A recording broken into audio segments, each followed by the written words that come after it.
A multi-personal God. Trinitarians believe that while there is only one God, numerically speaking, yet within this one God there exists more than one person, ego, intellect, or self. This is the fundamental principle underlying the doctrine of the Trinity. Thus, it does not make much sense to discuss how many persons there are in the Godhead and how they relate to each other until you have first established the multi-personal nature of God. What to expect?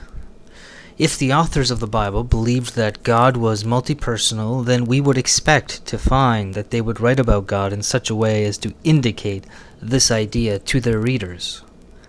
Thus, we must ask, what would we expect to find in the Bible if its authors believed that God was multi-personal? On the other hand, if the authors of the Bible believed that God was only one person, i.e. they were classic Unitarians, then they would write about God in such a way as to indicate that idea. Thus, we are also warranted to ask, what would we expect to find in the Bible if Unitarians wrote it? We will at times use the term Unitarian in its generic sense of anyone who denies the Trinity because he believes that God is only one person. This would include Jews, Muslims, Arians, and modalists. Let us examine the Old Testament to see whose position is verified by the Hebrew text, keeping in mind the basic question, what must be in order for what is to be what it is? The oneness of God. The first question is, how did the biblical authors, under the inspiration of God, conceive of the oneness of God?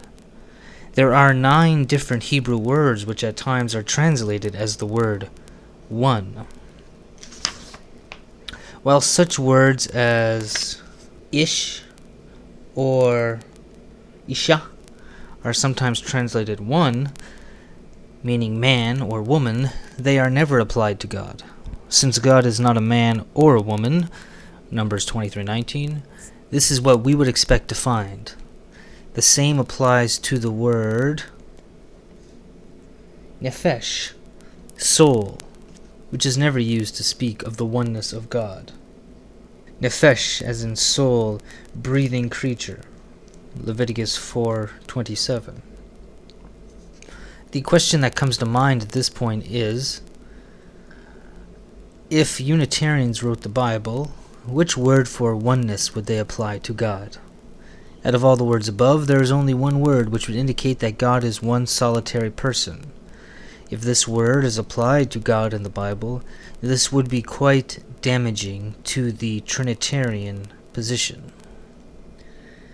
The word is yahid, and means an absolute or solitary oneness, as in singly, lonely, only, as in take now thy son, thine only son Isaac, from Genesis 22:2, as in Genesis 22:16, because you have not withheld thy son, thine only son, Proverbs 4:3, only beloved in the sight of my mother, Amos 8:10, I will make it as the morning of an only. The word is yahid. It means an absolute or solitary oneness. It is even translated solitary in Psalm 68:6 and refers to someone who is absolutely alone. This is its general meaning throughout the scripture. Unitarians should naturally expect to find that the word yahid was applied to God in the Bible. On the other hand, Trinitarians would not expect to find yahid used of God because they believe that there are 3 persons within the Godhead. Whose expectations are fulfilled? When we turn to the Bible, what do we find? The authors of Scripture never applied yahid to God. They never described God as a solitary person. This is quite damaging to the Unitarian position. The word echad. In the list of Hebrew words which speak of oneness, the word echad refers to a compound oneness, in which a number of things together are described as one. The following sample passages illustrate this compound meaning of oneness. Genesis 1:5. The first day is a combination of two things, the evening and the morning. Genesis 2:24. Adam and Eve became hekad, flesh, which is sarxis, hekad sarxis. They were one, but two, and two, but one. Genesis 3:22. Adam and Eve became one with God, but they did not lose their personhood when they became one with God. Genesis 11:6. The people were one. They were thus one and many at the same time. The Shechemites wanted to become one people in Genesis 34:16 and 34:22. They wanted to become one people with the Jews. 2 Chronicles 30:12. God gave the people one heart.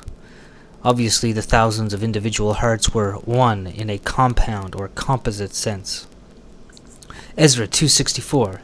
The congregation of 42,360 persons was described as one. Jeremiah 32:39.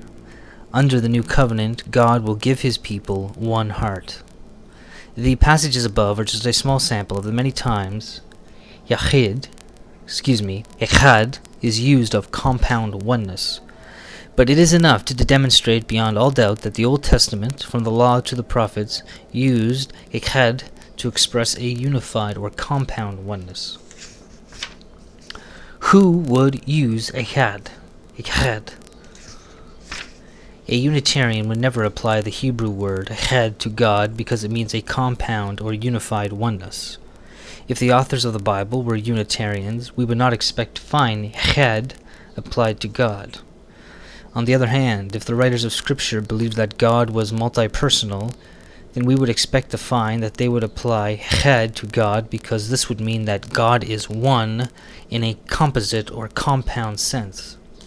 As a matter of fact, echad is the only available Hebrew word they could use to express this idea.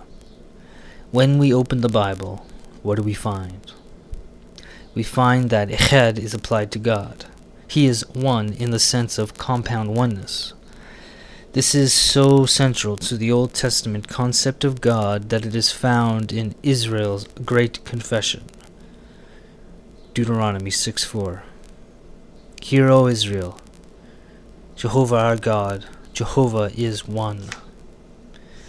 The use of echad in Deuteronomy 6:4 is exactly what Trinitarians expect to find in the Bible because it is the only way in the Hebrew language to indicate to the reader that God is a composite unity of several persons, and not just a solitary person. There are no other words in the Hebrew language by which such an idea could be expressed. But how can this be the true understanding of echad when the Jews today reject the doctrine of the Trinity? The noted Hebrew scholar David Cooper explains. Prior to the days of Moses, Maimonides, the unity of God was expressed by echad, which, as has been proved beyond a doubt, has as its primary meaning that of a compound unity. Maimonides, who drafted the 13 Articles of Faith, in the second one sets forth the unity of God using the word Yahid, which in the Tanakh is never used to express God's unity. From these facts, it is evident that a new idea was injected into this confession by substituting Yahid, which in every passage carries the primary idea of oneness in the absolute sense, for echad, which primarily means a compound unity. Hence, from the days of Maimonides on, an interpretation different from the ancient one was placed upon this most important passage. When you consider the use of echad in reference to God, and the fact that Yahid are never applied to God, the implication is obvious. God is a compound unity, i.e., multi-personal.